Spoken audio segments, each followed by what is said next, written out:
नमस्कार, national India news के Delhi metro NCR bulletin में आपका स्वागत है। मैं आपके साथ अंजलि चौहान। आइए नजर डालते हैं आज के अहम खबरों पर।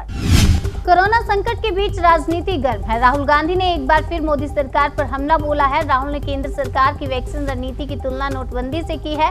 राहुल ने ट्वीट किया है कि केंद्र सरकार की वैक्सीन रणनीति नोटबंदी से कम नहीं है। आम लोग लाइनों में लगेंगे, धन, स्वास्थ्य और जान का नुकसान झेलेंगे और अंत में सिर्फ कुछ उद्योगपतियों का फायदा होगा।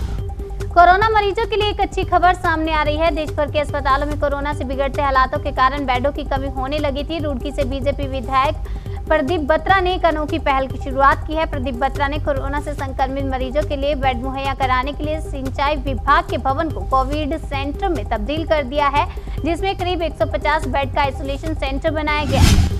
95 दिन में 13 करोड़ वैक्सीन की डोज देने वाला सबसे तेज देश बना भारत। केंद्रीय स्वास्थ्य मंत्रालय ने दी जानकारी। केंद्रीय स्वास्थ्य मंत्री डॉक्टर हर्षवर्धन अगले कुछ दिनों तक अस्पतालों का निरीक्षण करेंगे और जरूरत के मुताबिक सुविधाएं बढ़ाने पर फैसला लेंगे। देश में एक दिन में रिकॉर्ड 2023 लोगों की हुई मौत। एक्टिव केस 21,05,000 के पार। देश में एक्टिव मामलों की संख्या 21,57,538 हो चुकी है, जबकि अब तक 1,82,553 लोगों की मौत हो चुकी है। जनता हो या नेता, मदद के लिए आगे आए। देश में कोरोना से बिगड़े हालात पर बोली प्रियंका गांधी वाड्रा। प्रियंका गांधी ने कहा कि अस्पतालों में डॉक्टर्स, नर्स और सारी सुविधाएं होने के बावजूद इतना बोझ आ रहा है कि स्थिति संभल नहीं रही है। राज्य सरकारों को 400 रुपए और प्राइवेट अस्पतालों को 600 रुपए में मिलेगी कोविशील्ड की एक dose. Serum institute of India ने एक बयान में कहा कि अगले 2 महीनों में वैक्सीन प्रोडक्शन को तेजी से बढ़ाएंगे।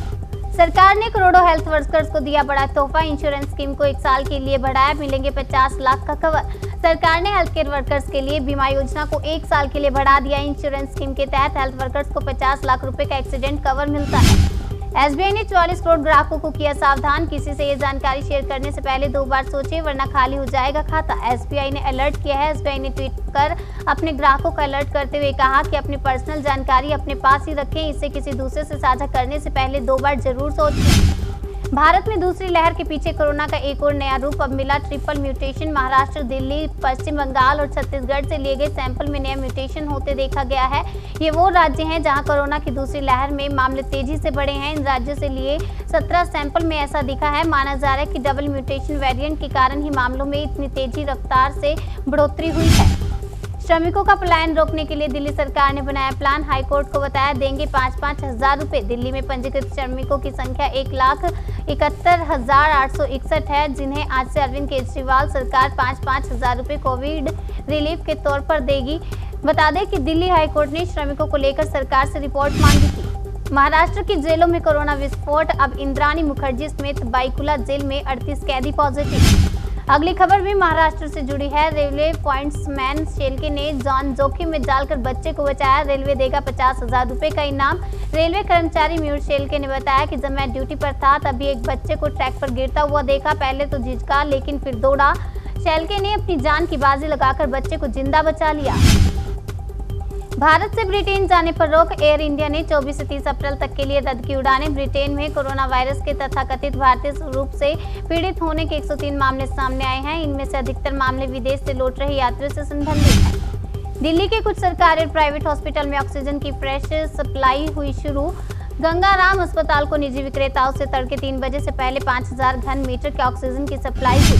दिल्ली एम्स की नर्स को किडनैप कर किया गैंगरेप। फिर जिसने लगाई मदद की गुहार, उन्होंने भी बनाया हवस का शिकार। पीड़ित महिला शादीशुदा है, उसके पति भी एम्स में ही काम करते हैं। महिला की शिकायत पर यूपी पुलिस ने मामला दर्ज कर जांच शुरू कर दी है। महाराष्ट्र में पूर्ण लॉकडाउन नहीं, लेकिन आज रात से और सख्त होंगी पाबंदियां। महाराष्ट्र में संपूर्ण लॉकडाउन तो नहीं, लेकिन आज रात से पाबंदियां और सख्त की जा सकती हैं। एक जिले से दूसरे जिले के आवागमन को रोका जा सकता है। इसके अलावा आवश्यक वस्तुओं और सेवाओं की छूट मिल सकती है और उसमें छूट में भी कटौती की जा सकती है। एम्स कर रहा सीनियर डॉक्टरों की अर्जेंट भर्ती। सीधे इंटरव्यू से होगा सिलेक्शन। एम्स नई दिल्ली में वैकेंसी निकाली गई है। 33 विभागों में कुल 180 भर्तियां की जाएंगी। भर्ती तत्काल सीधे इंटरव्यू के आधार पर होगी। अगली खबर नागपुर से है। रेमडेसिविर की शीशी में पानी भरकर 28,000 रुपए में बेच रहे थे 2 युवक गिरफ्तार। नागपुर पुलिस के सब इंस्पेक्टर सत्यवान माने ने बताया कि लोग कोविड वायरस से संक्रमित एक मरीज के परिजन को 40,000 रुपए में एक इंजेक्शन बेच रहे थे। बाद में 28,000 रुपए में इंजेक्शन देने के लिए तैयार हुए, लेकिन उसके अंदर पानी भरा हुआ था।